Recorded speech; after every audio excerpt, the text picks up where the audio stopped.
Hello everybody, it's Phil the Miniature Model Maker coming to you with another Stillmania video.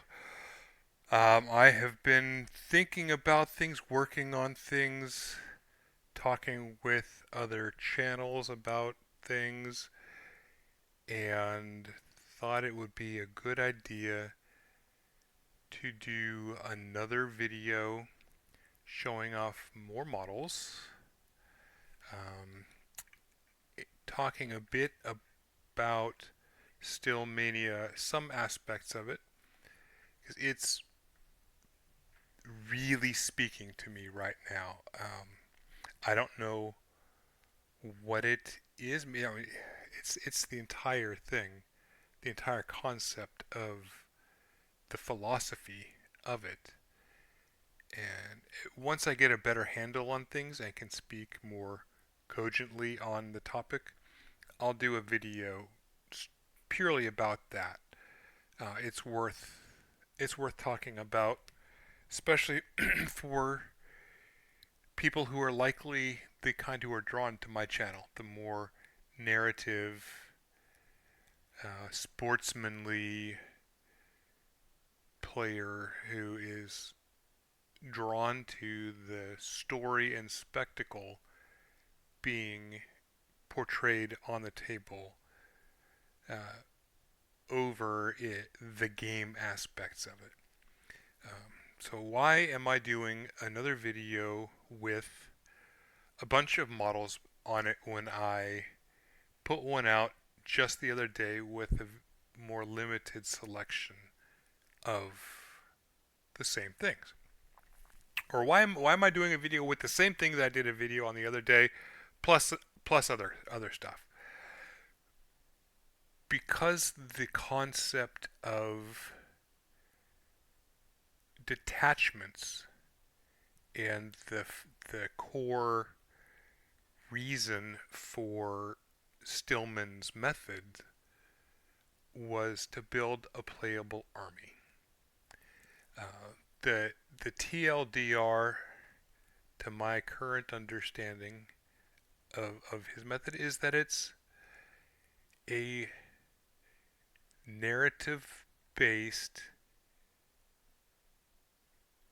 escalation style building method. That's, if you take everything else away, it is highly narrative, and it's an escalation style where you are building, collecting, building, painting your whole army in smaller chunks, in detachments. Again, I'll emphasize, as of time of recording, is currently 10th edition Warhammer 40k, and detachment is a set of rules that is appended to your army. In previous editions of the game, detachments were subgroups with specific um, rules with what could and could not be in it for that type of attachment that were a part of the entire army. So, for example, these three sky rays over here would have made up a detachment in 8th edition. I can't remember if it's a. I can't remember what the name of it is. Um, but I do know that the. Do I? No, I don't. That was Apocalypse. So for Apocalypse, this commander, this Riptide, and these 6 crisis suits made up a spearhead detachment for Apocalypse. In 7th edition, this Ghost Keel and 2 groups of these stealth suits would have made an optimized stealth cadre, which it was something you could buy in one box and was a formation or detachment of a greater army. So what I have here on camera in front of me right now is 2005 points plus a couple extra models that are going to get painted of Tau, with the fundamental concept of Stillmania being building a full playable army. I thought it would be prudent to put together a full playable army, take all the models that I had pulled out to be working on, and then fill in the rest with painted models. So once the entire process is done, I'll have this army tabletop ready to the same standard. Now I have to break them down into detachments. And that's more of a narrative thing. Before I do that, I want to shout out to Mike's Miniatures. I talked to him in comments earlier today, and he is up for doing a painting challenge as well. And then I was like, you know what? We should. Well, I'm going to be doing a grand army overview and then do weekly updates to what I have done. I was like, you want to do the same thing? He's like, yeah, let's do that. So that's the point we're at. I want to shout out Mike's Miniatures. I will put a link to his channel in the description below. So check that out. I'll also re-reference Dana Howell and Dana Howell's single video, her 30-minute synopsis of Stillmania, and then Nurgling's 8-part playlist, where he goes into great depth, essentially reading all of the articles that are the lay out the foundation of Stillmania. So you guys can reference those. I will also put those in the description below. And also, while I'm thinking about it, I uploaded the wrong video for the whole Tau Army overview. So I'll film that here soon and come back later and put an end card to that so you can see that. But right now I want to focus on this. I want to get into my Stillmania frame of mind and focus on what is before me. Focus on the army before me. So looking at detachments, and that is narrative. What do I have in front of me? I've got my Fireblade, Enforcer Commander, Cold Star Commander, Ethereal, Ghostkeel, Riptide, 2 Railsides, 3 Skyrays, a Devilfish, 1 5-man Pathfinder team, 1 10-man Pathfinder team. These are kind of in there just to be painted. I may have to build more later, I don't know. 2 10-man squads of long rifle, and then 1 10-man squad of breachers, a 3 squad of crisis with the pulse blasters, and a squad of 3 crisis with plasma, and 3 groups of stealth suits. And back here got two piranhas. I had to add them to fill in points. So that's that. Now, who is who, and what did they command?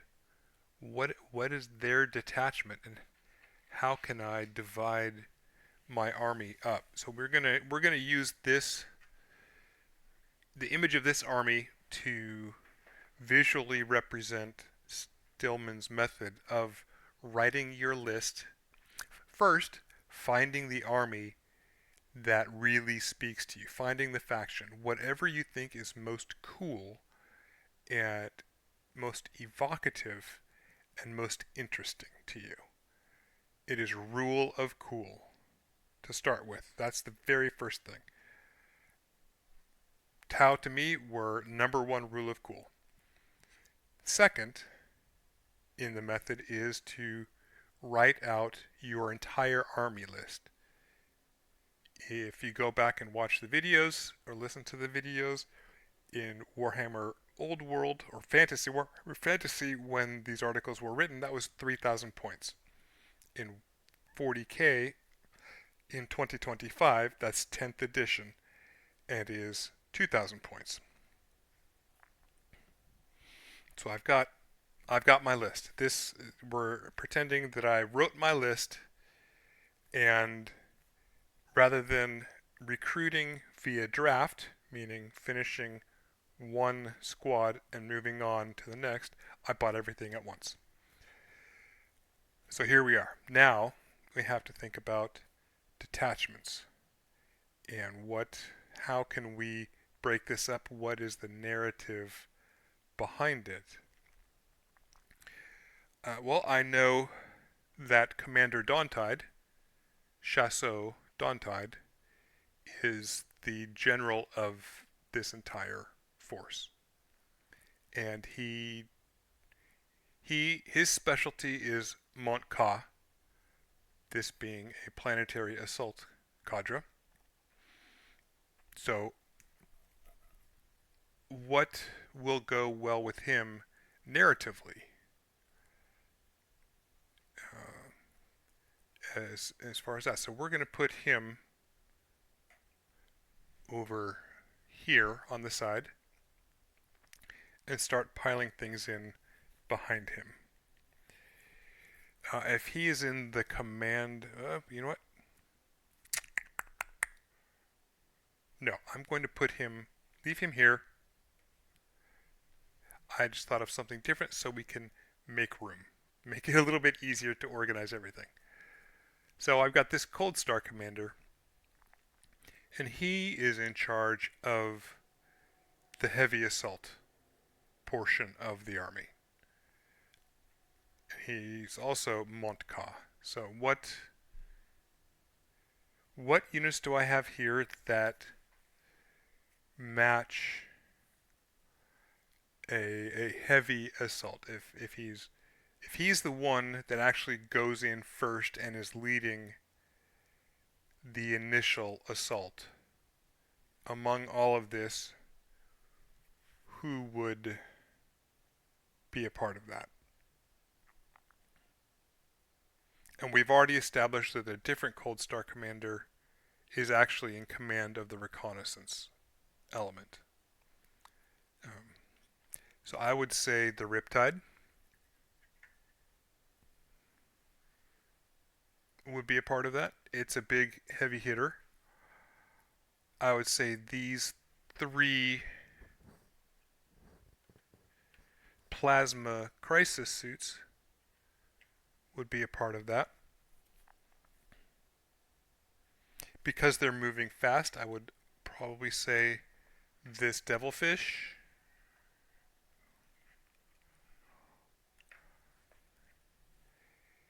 And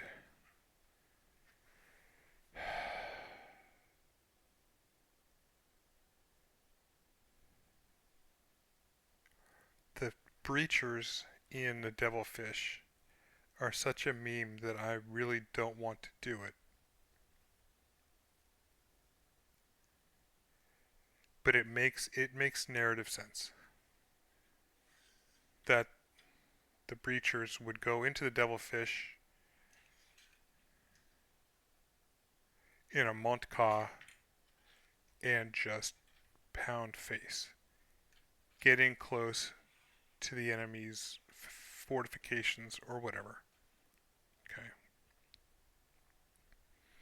So we have that.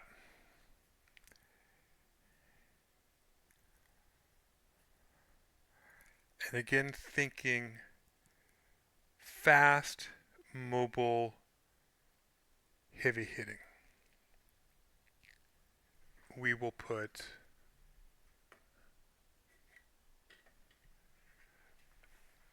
the Sky Rays.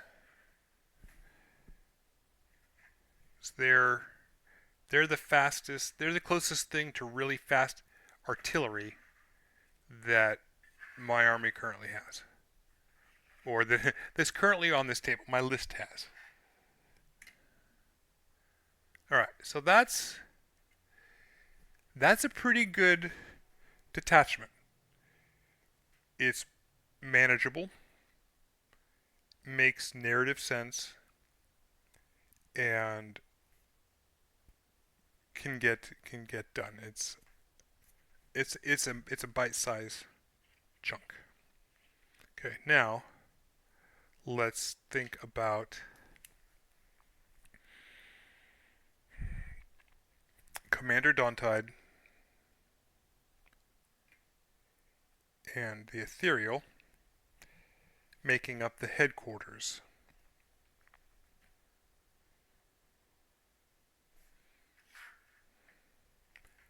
I would say it makes sense to have the broadsides in with that, because the command element is not going to be moving as fast. He is still Monk Ka, but on a larger scale. Um, he he moves the whole army, so he commands him and him as well. So his version of Montka, from a narrative standpoint, is grander in scope than his. He's get in your face, punch you fast, do as much damage as he can before breaking off. So then the army, the full force, can move in like a tidal wave, which is how he Montcalms. He is the tidal wave. So the rail sides, even though they're not spectacularly mobile and wouldn't fit in the highly mobile group, they still fit here. They're still mobile artillery and can be picking off things as the army goes through. Of course, the crisis suits, because we need crisis suits, and we're actually going to take a squad of Pathfinders and put them with him. No, we're not. No, we're not. No, we're not. I have different use for them. These guys. Okay. So these 5 Pathfinders, I hope that's a legal size thing. I've got Battle Scribe pulled up right now. But these are the Ion Pathfinders. No, and it is a 10. Well, I've got to build another box of Pathfinders then. Okay. That's for a later date. So yeah, they're the reconnaissance element. Um, we're going to take these guys away.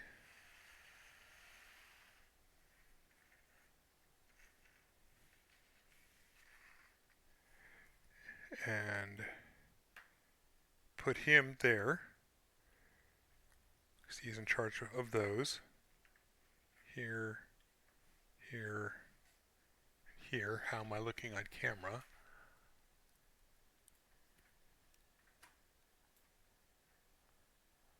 Not bad. It's kind of hard to see. Yeah, don't forget the Like, subscribe if you like this content. It does help quite a bit getting people to see the channel who may be interested in what I'm interested in and make content about. Okay. We will go ahead and take the ghost keel, two of the stealth suits,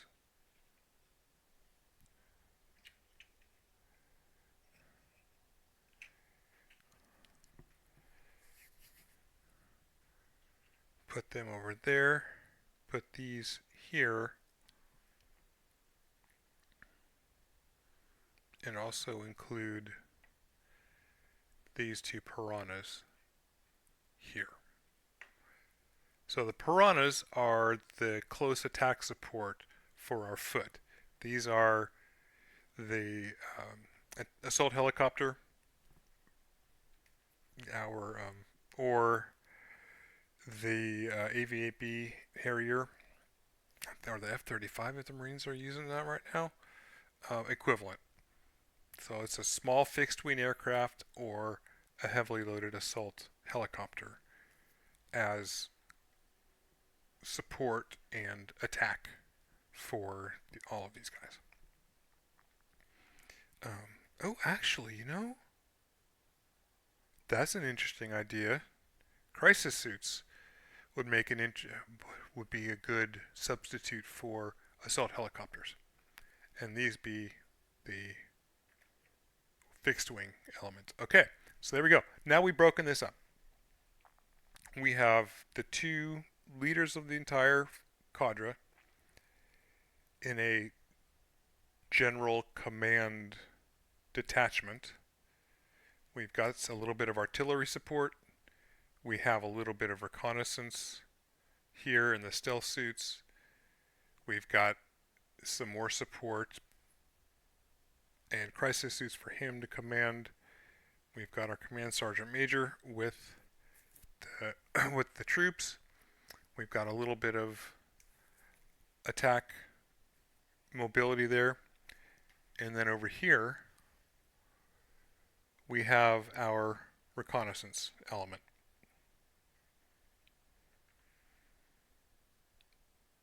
And eventually, the if I when I expand to larger points and start painting other things, this will be under that crisis commander. So that's it. That's what Stillman talks about when he says making detachments. Break it down into use a usable army. It has to be usable, and he suggests in his articles that you start off with 1,000 points, which was the basic size game of Warhammer Fantasy at the time. Uh, well, this is definitely 500 points or more than 500 points, but I've already got a fair amount of it painted. So it's actually a fair small detachment in the context of the writing that he was doing. And over here again as well, all of this needs to be painted. And a lot of this needs to be painted. This is going to be the hardest part and is likely going to be in some ways last. I'm going to I'm either going to do the devilfish or one of the sky rays early on. Um, just to test. I want to see how sponge painting works on these bigger chassis, or if I should bite the bullet and use the airbrush on the bigger stuff.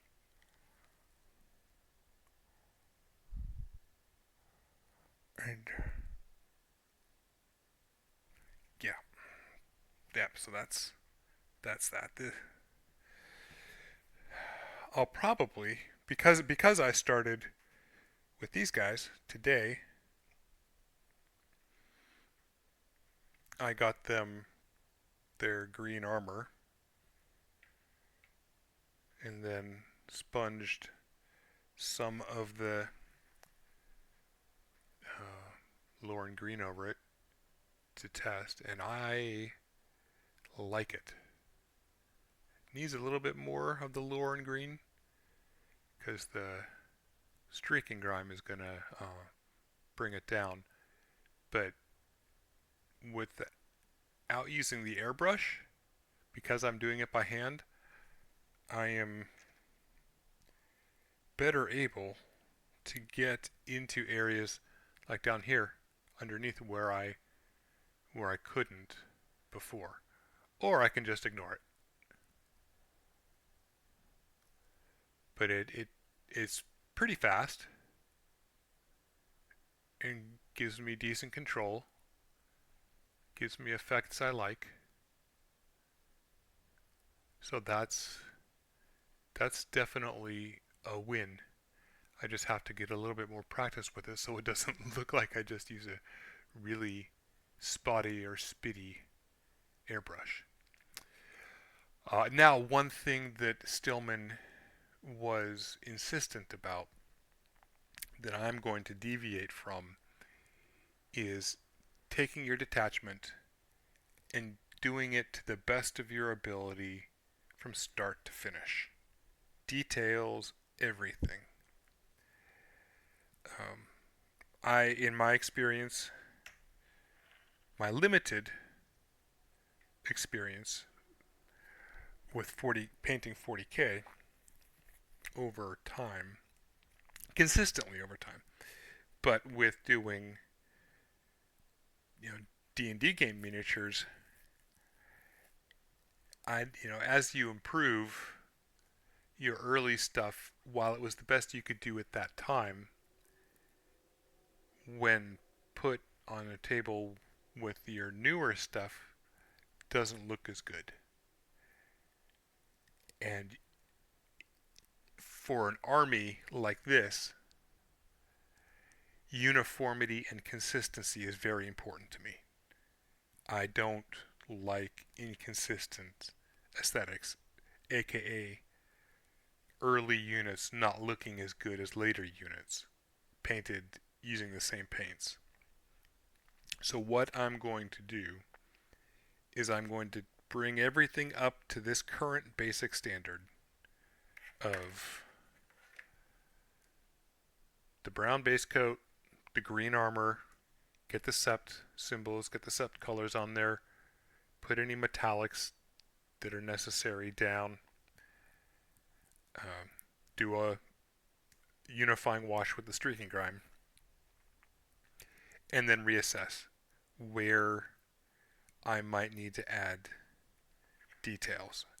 And I'll say it'll probably end up first being these two, since they're the main characters of the entire army. If I do higher details, or I might not. I may actually wait until the very end to do the final details on these, so they're the best I can possibly do, and make sure that the two most important characters in my entire army get the very best treatment they can. So that's a possibility that I need to ponder over. Um, so yeah, that's a deviation from the method for personal reasons and for good reasons, I think. And I think that's probably enough on the topic. Remember to go visit Mike's Miniatures. He does really cool, fairly frequent content. I especially like his how to expand a combat patrol into a thematic army. So he recently took the Salamanders and Imperial Fist combat patrols. Said, okay, this is what's in here, blah, blah. Now, how can we expand that into a full army? Being thematic, not making a uh, hyper competitive flavor of the month meta chasing list. Uh, so that's my favorite content of his. And I will put a link to his channel in the description below. And look forward to weekly updates on progress for this army. I will be doing almost all of the hobbying on Twitch and then do a weekly roundup synopsis of what I got done. Just because after seeing the initial Tau overview video I put up earlier yesterday, trying to do that on Twitch is not a good idea. It gets too chaotic and too disruptive. So there we go. Thank you very much for your time. Like, subscribe, comment. Tell me what you think about how I've broken these down into detachments, what your thoughts on Stillmania are. Hopefully you've seen Dana's video to get a better idea. And what army are you looking forward to using that method on? It could be Warhammer, it could be any other gaming system. It could be BattleTech. I mean, BattleTech is perfect for Stillmania. You want to make Wolf's Dragoons? There you go. You want to make the Eridani Light Horse? There you go. Or any other thing you want to make with them. Yeah, leave that comment below and let me know. And remember, guys, this is a hobby. If it doesn't bring you joy, if it brings you shame, if you are embarrassed about the amount of money that you have spent buying plastic models that have not been painted, have not been built, have been sitting around for years and years at a time, don't do it. Or find the method that will bring you joy. Find your Stillmania. Find your narrative. Discover your army's story and immerse yourself in the joy of hobbying. Be good to yourselves, okay? Bye-bye.